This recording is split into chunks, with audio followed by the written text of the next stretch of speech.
केळझर टेकडी खोदकामावर तात्काळ स्थगितीची मागणी. खासदार अमर काळे यांचा आक्रमक इशारा. केळझर येथील विश्रामगृहाजवळ सुरू असलेल्या टेकडी खोदकाम प्रकरणाने आता गंभीर वळण घेतले असून या बेकायदेशीर उत्खननावर तात्काळ स्थगिती देण्याची जोरदार मागणी खासदार अमर काळे यांनी केलेली आहे. सन 2013च्या कौन खनिज अधिनियमातील स्पष्ट नियमांना डावलून राष्ट्रीय महामार्गालगत खोदकामास परवानगी देण्यास आल्याचा गंभीर आरोप त्यांनी जिल्हा प्रशासनावर केलाय.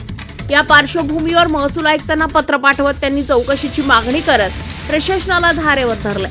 बुट्टीपोरी तुळजापूर मार्ग तसेच समृद्धी महामार्गालगत अवघ्या 70 मीटर अंतरावर असलेल्या केळझर टेकडीवर सुरू असलेले उत्खनन नियमबाह्य असल्याचा ठपका खासदार काळे यांनी केलाय. राष्ट्रीय महामार्गालगतच्या सुरक्षेच्या दृष्टीने अत्यंत संवेदनशील असलेल्या या भागात खोदकाम केल्याने भविष्यात मोठा धोका निर्माण होऊ शकतो असा इशारा त्यांनी दिलाय.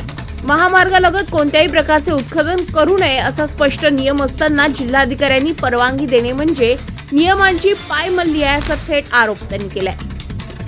या उत्खननामुळे परिसरातील गावकऱ्यांमध्ये तीव्र संताप व्यक्त होत आहे. टेकडीचे मोठ्या प्रमाणावर खोदकाम झाल्यामुळे भूजल पातळीवर परिणाम होण्याची शक्यता असून पाणी टंचाईची समस्या अधिक गंभीर होऊ लागेल अशी भीती व्यक्त केली जाते आहे.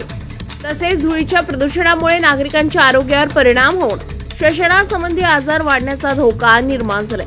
स्थानिकांनी या संदर्भात खासदारांकडे अनेक तक्रारी केल्या असून या तक्रारीची दखल घेत काळे यांनी थेट प्रशासनाला इशारा दिलाय.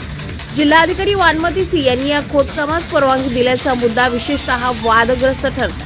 नियमांचं उल्लंघन करून दिलेली परवानगी संशयास्पद असल्याचा आरोपही होता. त्यामुळे या संपूर्ण प्रकरणाची सखोल चौकशी करून जबाबदार अधिकाऱ्यांवर कठोर कारवाई करण्यात यावी अशी ठाम भूमिका खासदारांनी मांडली आहे. जोपर्यंत चौकशी पूर्ण होत नाही तोपर्यंत या टेकडीचं खोदकाम तात्काळ थांबवणे आवश्यक, अन्यथा भविष्यात मोठा अनर्थ घडू शकतो असा इशारा खासदार काळे यांनी दिला.